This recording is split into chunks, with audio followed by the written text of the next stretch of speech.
Welcome to The Explainer. This is where we take those really big questions and try to break them down into answers that just make sense. So let's just jump right into it with a question that, we've all asked, right? Why is the sky blue? It feels like such a simple question, but believe me, the answer is going to take us on this wild ride through physics, a little bit of biology, and yeah, even to other planets. Okay, so there's this really common theory out there, and I bet you've heard it. The idea that the sky is just reflecting the big blue ocean. And, it sounds nice. It's poetic, right? Connecting the sky and the sea. But as lovely as that sounds, it's just not what's happening. The science tells a completely different story. And honestly, it's way more fascinating. It really gets into some incredible stuff about how light and our own atmosphere actually work together. All right, section 1. Let's start by just putting that whole ocean reflection idea to bed. The sky is not a mirror for the sea. They're both blue for sure, but for two totally different reasons. And here's where it gets really interesting. Look at the keywords here: scattering versus absorption. The sky's color comes from sunlight getting scattered, bounced all over the place by molecules in the air. But the ocean, it actually absorbs the other colors, like reds and oranges, and what's left over to reflect back to us is the blue. So two completely different ways to get to that same blue color. Kind of cool, right? Okay, so to really get to the bottom of this, we've got to look at the two main ingredients in this recipe. You've got sunlight and you've got our atmosphere. So let's start with sunlight. Now, to us, it just looks white, maybe a little yellow, but it's actually a whole mix of all the colors of the rainbow, all packed together. Think of each color as its own little wave, and the big difference is their wavelength. You've got red light with these long, lazy waves, and then you've got blue and violet light with these really short, zippy, high-energy waves. This difference is going to be super important. All right, ingredient number 2, our atmosphere. It's basically this huge ocean of air above us, mostly made of super tiny nitrogen and oxygen molecules. And here's the absolute key. These molecules are way smaller than even those short little wavelengths of light we were just talking about. And that size difference, well, that's where the magic happens. Okay, so you've got the light, you've got the air. What happens when they finally meet? Well, when that sunlight slams into those tiny gas molecules, a very specific thing happens. It's a process called Rayleigh scattering. So this was figured out by a physicist named Lord Rayleigh, hence the name. And here's the gist of it. Rayleigh scattering is what happens when light runs into particles that are much, much smaller than its own wavelength. The little gas molecule basically catches the light for a split second, absorbs its energy, and then spits it back out, but in a totally random new direction. It scatters it. And this is the secret sauce right here. It's not just that some light scatters more than others, it's how much more.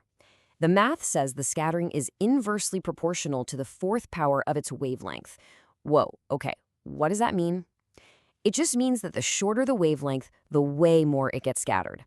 And not just a little bit more, but exponentially more. And this chart really puts it into perspective. Look at this.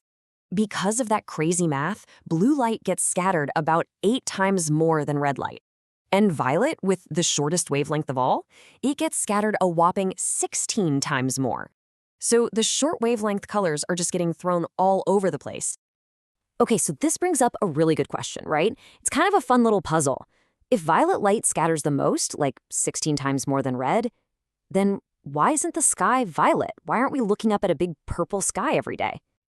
I mean, seriously, based on the physics we just talked about, the sky should be violet. That's the color getting scattered the most, so that's the color we should see everywhere. But we don't.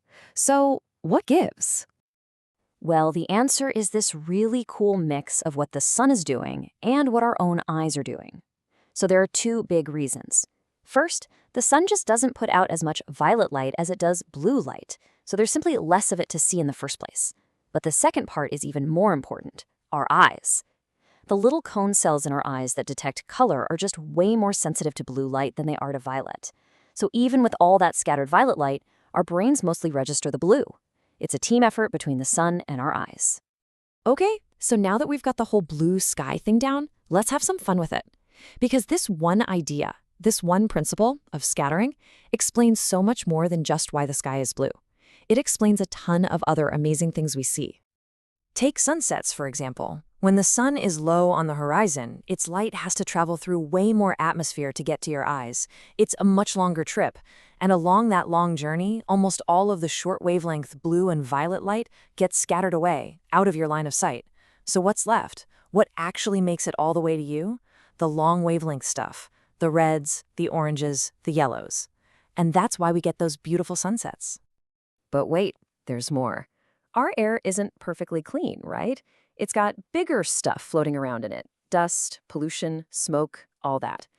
And when light hits these bigger particles, a different kind of scattering happens. It's called me-scattering. And the key thing here is that it doesn't really care about color.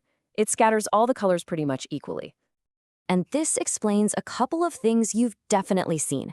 On a hazy or polluted day, the sky looks kind of pale and washed out, right? That's me-scattering. Those bigger particles are scattering all the colors, which basically adds white light to the sky and fades out the blue. But here's the twist. At sunset, those same particles are amazing at grabbing the red light that's left over and scattering it all over the place. That's how you get those super intense, fiery red sunsets. A little bit of pollution can actually make a sunset more dramatic. And this whole story isn't just an Earth thing. The same rules apply everywhere. The color of the sky on any planet with an atmosphere is decided by this exact same dance between light and what's floating around in the air. Let's look at Mars. Its atmosphere is super thin, but it's full of this fine red dust. Now, this dust is made of bigger particles, so we get that me-scattering we just talked about. The result during the day? A kind of butterscotch, yellowish red sky. But check this out, this is the coolest part. At sunset on Mars, it's the total opposite of Earth. The dust scatters the red light away from the sun, which lets the blue light come straight through. So Mars has blue sunsets. How amazing is that? And I love this quote from astronomer Philip Plait. It just perfectly wraps up this whole beautiful, complex answer to a seemingly simple question. So let's wrap this all up. The sky is blue because of Rayleigh scattering. That's the main engine. The tiny molecules in our air are just way better at scattering short wavelength blue light. Then our own eyes come into play, being more sensitive to that blue than to violet. And this seems science isn't just a one-trick pony. It explains red sunsets here on Earth and even the weird butterscotch skies and blue sunsets on Mars. It's all connected. You know, it really makes you think, doesn't it? What other things that we see every single day that we totally take for granted are hiding this incredible, complex physics right under the surface? It's kind of amazing. Thanks for joining me for this explainer.